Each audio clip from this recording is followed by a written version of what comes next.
We're at the base of the change. We're not even at the acceleration of the change. And in the next 5 years, there'll be more change that's happened in the history of mankind between nanotechnology, obviously from AI, obviously from robotics, right? So many things that are coming here. A lot of jobs are going to be disrupted depending on whose studies you read, 40, 50% of the jobs. So how do I make sure my kids and grandkids can do well, or you and I can do well, no matter what happens in the world?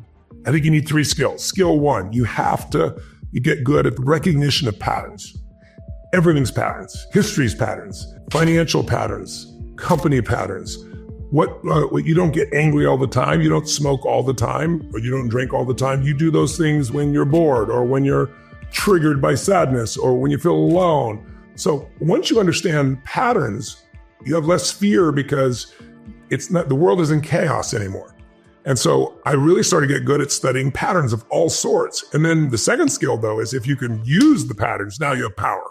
You don't just know what's happening, you know how to use it. So that's what a great financial trader does. So I've worked with Paul Tudor Jones for 24 years, one of the greatest traders in history. It's all patterns. If you look at somebody who's great with music or singing, they know how to use the sound or the movement of the body to produce a result. A great director knows when to come in, when to come out, what to do with the music. But there's not unlimited patterns. And when you learn how to use them, it's like learning to play the other people's piano. But then the ultimate level is when you become a creator of patterns. That's when you're able to do things that no one else does. You become a master of your particular domain of focus. So I look at those 3 skill sets and I say, I want to make sure that I had that in as many areas as possible. And when I learned how to do that, that's when I started getting the calls, because I did it to me first. And then all of a sudden I get the phone call when the kid is suicidal. And knock on wood, I've never lost one, done thousands of them. And we've got, there's a documentary on Netflix called Tony Robbins, I'm Not Your Guru. Great. If you go there and watch it, you see it? Two people. I mean, yeah. It's mind-boggling. And what happens is you get to see people, but you see them 5 years later too, and what's happened to them, which is pretty amazing because they're no longer suicidal, obviously. One of them is actually now a life coach in Berlin. That's right. Which is incredible. That's right. You've done your homework. So anyway, long story shortened, the bottom line is when I understood that, then that's how I started getting people like the President of the United States, or, somebody coming to me saying, what am I going to do? I remember I got a phone call in the middle of the afternoon one day. It's President of the United States, Bill Clinton, saying, they're going to impeach me in the morning. What should I do? And my first response was, could you call me sooner? It's tomorrow morning. But because I had no net, and I'd go like Serena Williams, she can't get back on the court. Her sister got killed and it's US Open. And I got to deliver it now. That having no net, but also having developed enough patterns gave me a capacity to create patterns that produce results that people had never seen before. And then I started doing it in business. So now I have 114 companies. We do $9 billion in business now, and across all these different industries. I had no traditional college education in business. It was just all modeling. Jim Rohn taught me success leaves clues. That if someone is successful, not for a day or a week or a month or a year, but a decade or more, they're not lucky. They're doing something different than you. So figure out what that is. And so most of my books are that. Like I wanted to help people financially after 2008. I was pissed off. I knew a lot in that area. But I'm like, okay, let me interview 50 of the smartest financial people in the world. And they're all different, but let's extract what do they have in common. And my billionaire clients loved it, but the average person loved it. It's a New York Times #1 bestseller and millions of copies sold because people could take it and actually change their life.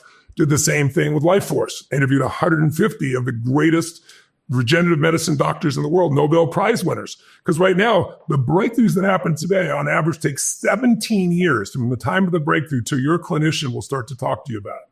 I was like, I want to blow off that 17 years. So let me write the book and empower people and show them what's happening with stem cells and exosomes and all these different technologies. And so because of that, I'm able to expand so rapidly because I'm good at pulling out those patterns. And then I know how to put them in a format that makes people really change and has fun doing it. Because I believe that, look, we're not in an information culture anymore. The information society died a long time ago. There's too much information. You're drowning in information and starving for wisdom. But we are an entertainment culture today. So you got to capture people's attention. And most people have a long attention span. I got to hold them for 12 hours or 13 for 4 or 6 days. When they wouldn't sit for a 3-hour movie, someone spent $300 million on it, and they're a stadium of 20,000 people. I got to get the guy at the top to be engaged. I've learned how to do that. It's a skill set to be able to do that. But it came from learning all these patterns. So I entertain them first, get them have the greatest experience, laughter, joy, fun, playfulness, tears sometimes. But then that gives me right for the second E and E cubed. I educate them. I give them tools that I have modeled from the very best on earth that work, they're proven, and that are cutting edge. And then they get results. And then while they're there, I empower them to practice with real human beings and see what works and doesn't. So they don't just leave there uncertain. So that's why one of the reasons why so many people get such lasting results is because we have a process and we do it for everything. We're teaching finance or relationship or, how to shift yourself psychologically, emotionally, or how to shift your body. We still use that kind of secret sauce to make it happen. I first heard your name from my speech therapist. I think it was 14, 15 years old. And he had done something called the Fire Walk, which was invented by a woman named Molly Turkin. And she had taught you it the year before. Well, it wasn't invented by Tolly Perkins. It's been around for thousands of years. Yeah. So she showed it to you, I think. And 1.5 million people have been through the Fire Walk. And I thought, gosh, that's pretty cool. Yeah. And then Unlimited Power came out and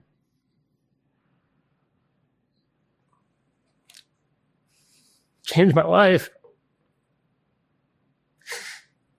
I'm touched that it did. How old were you when they were reading it? I was a freshman at Michigan, University of Michigan. I thought, just thinking about my speech and just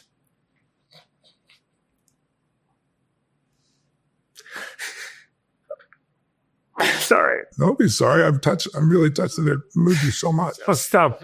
And I find the only place that you should never have sadness or any embarrassment out of tears, because water out of the eyes is one of the few places liquids can leave your body publicly and be okay. Yeah, well, thank you. And it was, I worked so hard to learn how to. The other Kleenex ram was up in here. I'm really touched. I'm good. I'm really touched, Andy. I'll leave these here.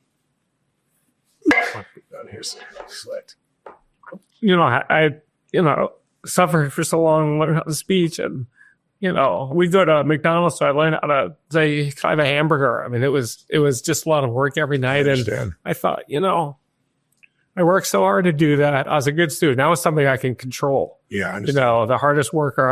I graduated top 1% of my class at Michigan, and so I was working my ass off. Yeah, and in that book, there were two things in that book that, from the same story which you've already told, that really made an impact on me. First of all, is your boldness 2 years before you wrote that book, when you went and said, I can improve your shooting by 50%. You had no training in pistol shooting. You never held a gun or shot a gun before, which is just mind-boggling. I'm like, God, how the fuck is that possible? Yes. And then the fact that you did it, and it really said, it's the power of the mind. And yes, so much of my success today is really just thinking about things, I think, in a different way than most people.